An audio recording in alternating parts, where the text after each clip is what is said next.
Bonjour à tous, merci d'être au rendez-vous pour cette nouvelle émission qui j'espère va vous plaire tout l'été sur Logos FM. Pour la première, il me fallait une marraine de choix. Elle est multicarte, comédienne, chanteuse, animatrice, blogueuse. Bonjour Séverine Ferrer, ça va? Bonjour, bah écoutez, super, ravie d'être avec vous. Pour vous, Séverine, tout commence en 1984 avec donc ce concours de Minimis Réunion. Quel souvenir vous gardez de cette période? Écoutez, une période d'insouciance où en effet j'ai eu beaucoup de chance depuis l'âge de 3 ans, enfin dixit mes parents évidemment, j'ai toujours été attirée par le petit écran. Alors allez savoir pourquoi, j'étais à l'île de la Réunion, mes parents ne sont pas du tout dans le job et c'est vrai que j'ai toujours été attirée, je reproduisais toutes les chorégraphies qui passaient à la télévision, je regardais toutes les émissions qui passaient et à l'âge de 3 ans j'ai dit à mes parents, moi je vais être là-dedans. Mes parents gardaient mon petit frère et avaient besoin de souffler un petit peu, donc m'avaient envoyé en colonie de vacances et c'est vrai que je me suis retrouvée sur cette plage de l'île de la Réunion avec cette dame qui était en vacances, qui était une ancienne Miss Côte d'Azur et qui est venue voir donc le moniteur et qui lui a dit écoutez, je suis fascinée par le mélange d'ethnies que je peux voir dans les visages de ces enfants réunionnais et j'aimerais bien essayer de recréer une petite élection de minimis. Et moi j'entends minimis, je dis ah je sais ce que c'est, on défile, on gagne des cadeaux. Et donc du coup, elle a organisé le truc, je sais pas, elle s'est débrouillée, elle a trouvé un magasin de jouets et elle a demandé en fait tout simplement au moniteur de demander aux parents si ils voulaient qu'on participe et tous se retrouver à faire le concours. Les parents étaient présents et du coup j'ai récité un poème et j'ai défilé et j'ai gagné une maison de Barbie. J'étais super contente. Et le lendemain, eh bien, ça a été un truc assez hallucinant. Enfin, ça a été un tremplin énorme parce que le lendemain, je faisais en fait la une des journaux locaux.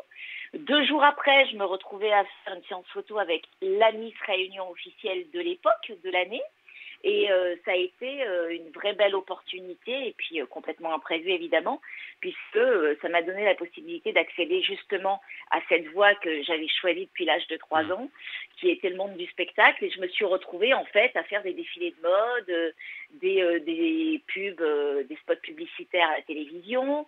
J'ai fait des radios crochets, on m'a proposé une émission de télé. Enfin, tout est allé très vite.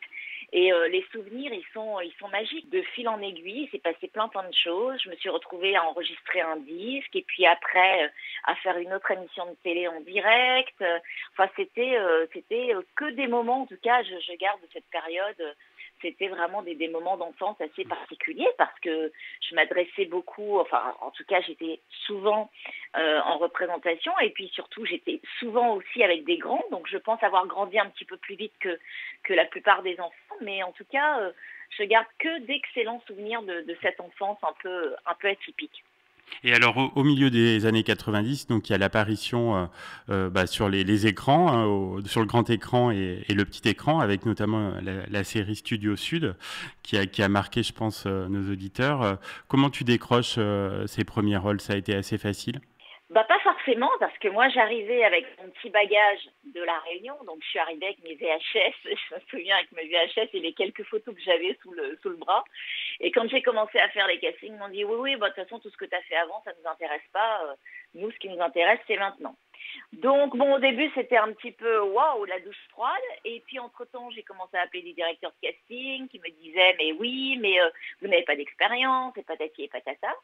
Et puis au final, forcément j'ai commencé à prendre des cours, j'étais à l'affût des castings, j'ai commencé à passer des essais et j'ai été choisie. Le premier rôle que j'ai eu, c'était le rôle de la sœur de Dany Carrel pour un biopic qu'on avait fait sur sa vie, donc une actrice française des années 60. À partir de ce moment-là, j'ai commencé à décrocher des choses et puis vous savez, un rôle décroché en entraîne un autre et puis un autre et puis un autre.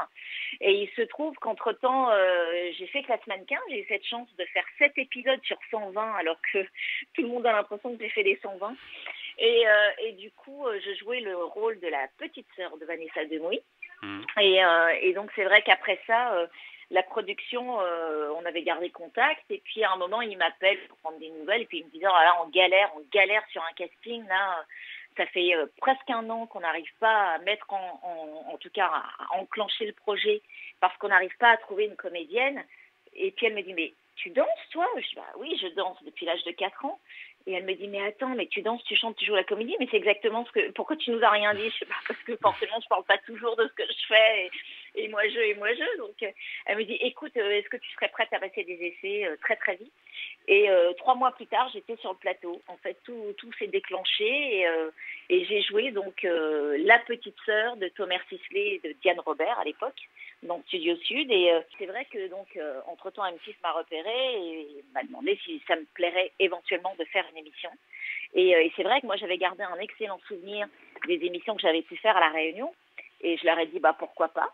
Et c'est reparti. On a commencé par le hit dance. Alors, c'était très rigolo les débuts chez M6 parce que en fait, je me suis retrouvée quelques jours plus tard dans le bureau du directeur donc d'antenne qui me disait on va te trouver une émission.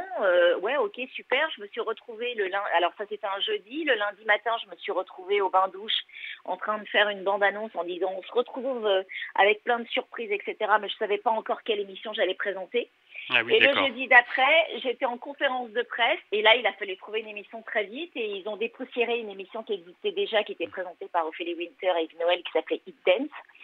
Donc j'ai commencé le Hit Dance en septembre 96 et du coup j'ai commencé l'émission. Ça a tellement bien fonctionné qu'ils étaient super contents.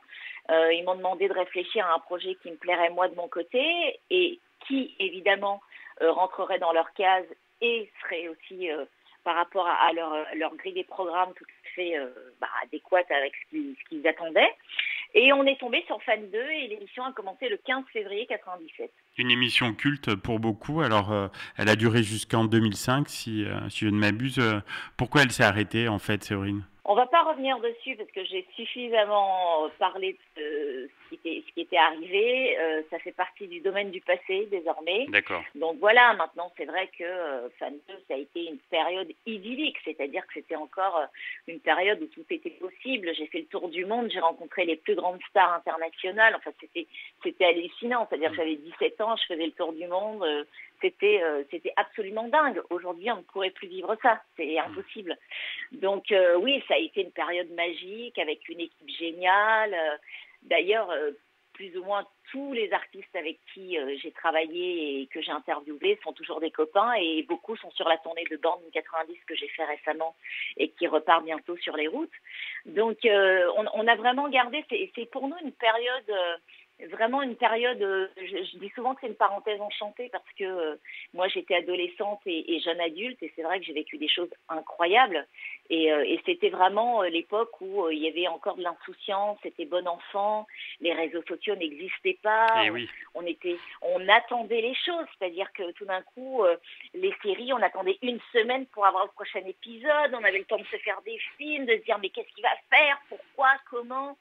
Et ce qui est rigolo quand je rencontre encore des personnes qui regardaient l'émission, ils me disaient on attendait de savoir comment tu allais être habillée, dans quel lieu tu serais, et de qui tu allais parler. Enfin, c'était génial. Aujourd'hui, c'est une autre ère. Hein, et depuis, donc, tu as fait plein de choses, de la musique, du théâtre, de la politique même, de l'animation. Ça a été riche. Ça y est. Hein. Ça y est, j'ai tiré un trait dessus, c'est pas pour moi. D'accord. Mais le théâtre, ça a vraiment été ton domaine. Enfin, c'est quelque chose où tu as vraiment pris du plaisir. En fait. Le théâtre, j'ai commencé les cours de théâtre à La Réunion avec la troupe Talipo, qui était une des plus grosses troupes théâtrales réunionnaises. J'ai commencé, j'avais 8 ans, donc c'est vraiment ce que je voulais faire. Moi, j'aimais être sur scène. C'est vrai que quand j'ai fait de la télé, pour le coup, il y a beaucoup de portes qui se sont fermées, notamment au cinéma. Mais pour le coup, moi, de toute façon, à partir du moment où... et c'est marrant parce que j'y croyais pas. Il y a beaucoup de gens qui me disaient, le jour où tu arrêteras la télé, tu verras, les scénarios vont revenir.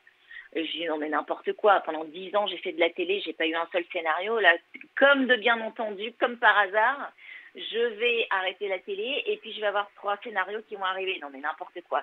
Et en effet, ça a été annoncé le vendredi dans le VSD que je quittais M6 et mardi matin chez mon agent, j'avais 3 pièces de théâtre, notamment les monologues du vagin qui pour moi étaient un rêve absolu. Donc ça a été un retour à mon premier amour et aujourd'hui c'est vrai que la plupart du temps quand on me disait mais vous êtes un peu une touche à tout, il va falloir choisir, etc. Je disais je peux pas choisir parce que j'aime tout ce que je fais. Aujourd'hui je sais que si on m'enlevait la scène, oui là on pourrait m'amputer d'une jambe, ça c'est certain.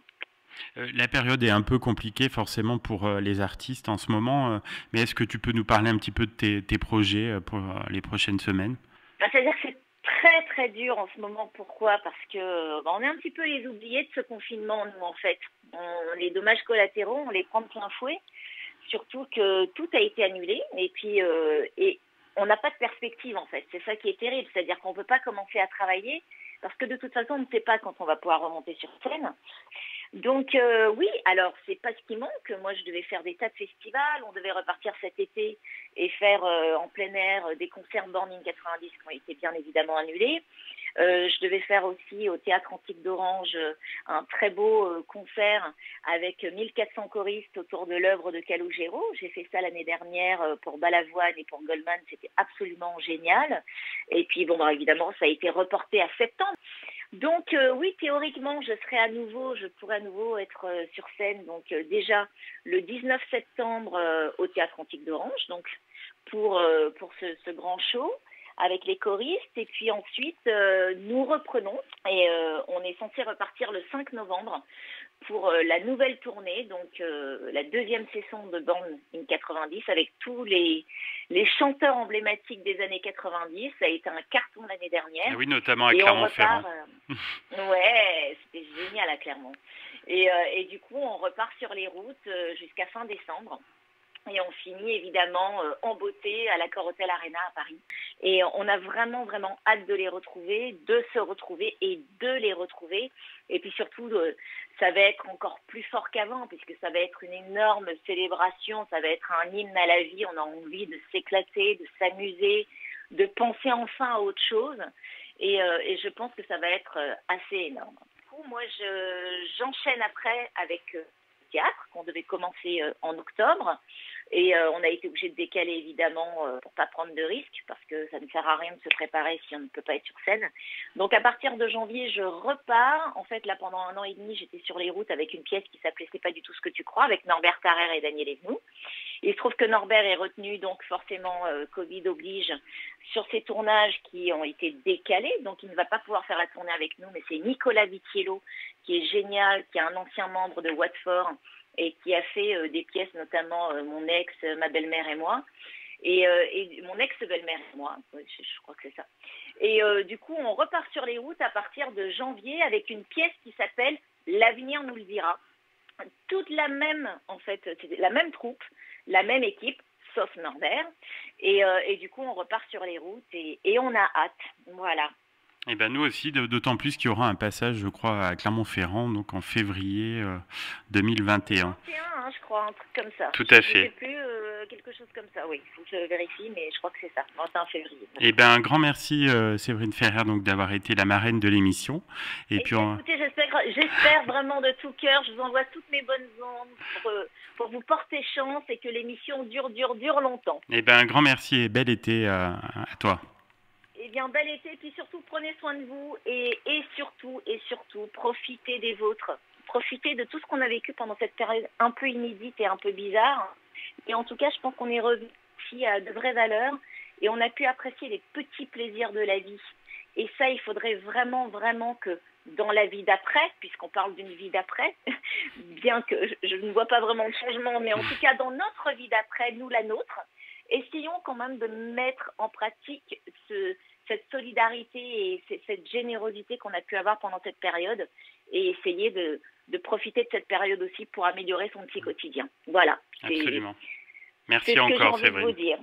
Merci beaucoup. À vous, en tout cas. À bientôt. À bientôt.